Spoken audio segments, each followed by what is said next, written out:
Grimaud, je démarre parce que j'ai écrit le texte, donc c'est un peu le début. Et voilà, je suis aussi actrice. Et Heidi est actrice Oui, aussi. aussi pour ce projet-ci, je suis à la mise en scène.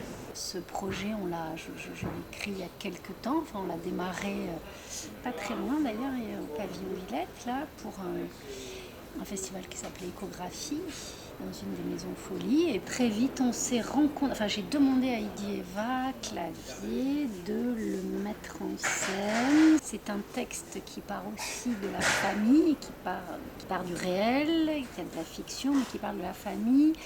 Et à Heidi, il y a une histoire aussi de famille, de théâtre qui entre en jeu. Donc tout ça se tricote. Au texte et au plateau, Flore Grimaud. Au plateau, Manuel Durand.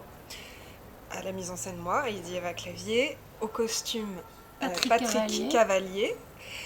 À la vidéo, Thomas Bouvet. À la scénographie, Johnny Le Bigot. Aux lumières, Léandre Garcia Lamola.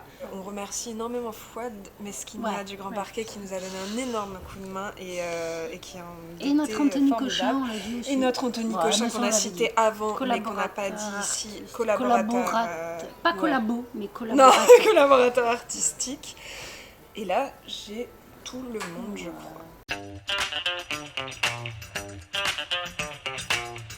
En fait, j'ai rencontré Mona Chollet, qui est venue voir un spectacle que j'avais coécrit, avant qu'elle écrive Réinventer l'amour. On a déjeuné ensemble, elle m'a parlé de son livre qu'elle allait écrire sur l'amour.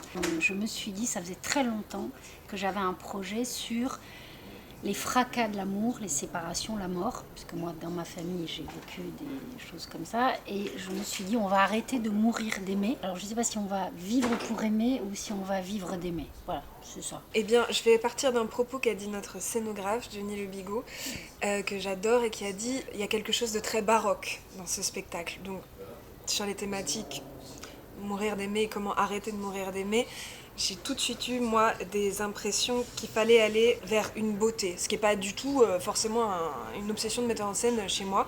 Et là, tout d'un coup, je me suis dit, la beauté va être une vraie question. Faut pas la mettre de côté, faut la traiter.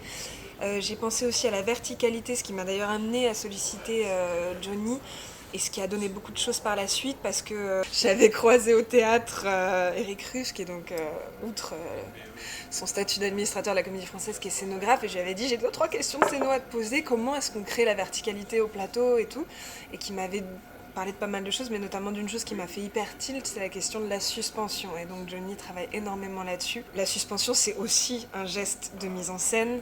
Dans une écriture qui fonctionne par fragments, comment est-ce qu'à la fois on tend un fil de sens et un arc dramaturgique, et comment en même temps on suspend les choses. Donc voilà, on a cherché beauté, verticalité, suspension. Et on a la solution pour s'aimer maintenant. Voilà, et maintenant on meurt plus d'aimer. Ça tombe bien.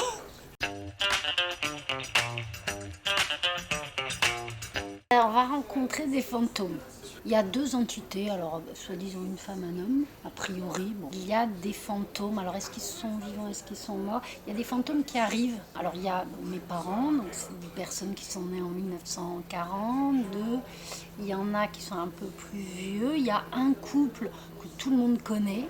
Il s'appelle lui et elle, et vraiment, mais ça c'est tout un challenge du spectacle, c'est de faire lâcher au spectateur le désir qu'il y ait un suivi de figure. Parce Au départ, ça aurait pu être A et B, quoi.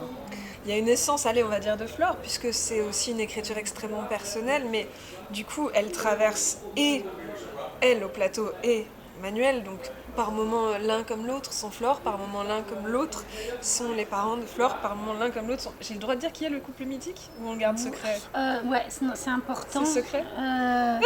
Non, c'est pas secret. Avec un titre comme Nous sommes septembre, c'est cette actrice Romy Schneider des années, qui a eu une grande carrière, qui était une femme, moi, qui m'a impressionnée. Alors, elle est morte au même âge que ma mère et tout ça, il y a une chose, voilà.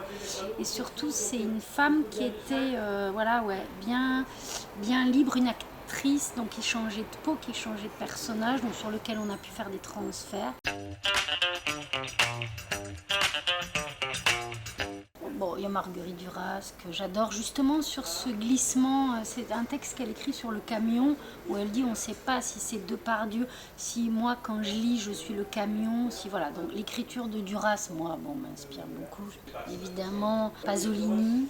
Il y a les divinités aussi, les figures mythiques, donc tout ce qui est la Grèce. J'aurais bien cité Pasolini, mais c'est pris. Double Pasolini.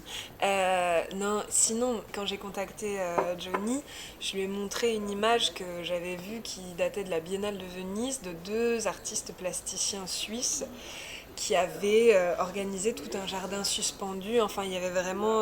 on est parti sur cette idée-là. Donc on a de l'herbe, de la vraie herbe au plateau, du vrai bois, enfin de l'organique, des vraies fleurs.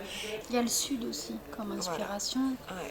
Ouais, la chaleur, quand il n'y a plus la chaleur, quand justement, voilà. Ce texte parle aussi quand même beaucoup de, voilà, comment on dépasse certaines séparations, la mort, comment on passe de l'autre côté, et qu'est-ce que, sans se faire trop mal, et est-ce qu'on, voilà, c'est aussi une réflexion là-dessus, quoi. Comme à la photographie aussi de la chambre noire où on a des envies et puis ça va, parce qu'on va mettre ce liquide là, l'image, on va se révéler en fait.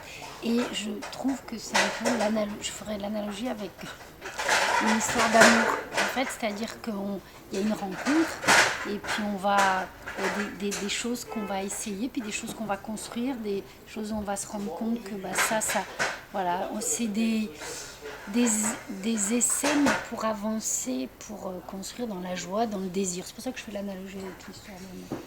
J'aurais tendance à penser aussi à l'école, parce que moi j'ai gardé un souvenir, de vous aussi je crois d'ailleurs, très très heureux du temps de l'école où on peut essayer des choses. L'école de théâtre où on a le bonheur d'avoir un plateau pour expérimenter des choses, pour se jeter dans des trucs, pour proposer, pour ne pas réfléchir en termes de résultats, mais réfléchir en termes de recherche, pour avoir le droit de se tromper, pour avoir le droit de se plonger les mains dans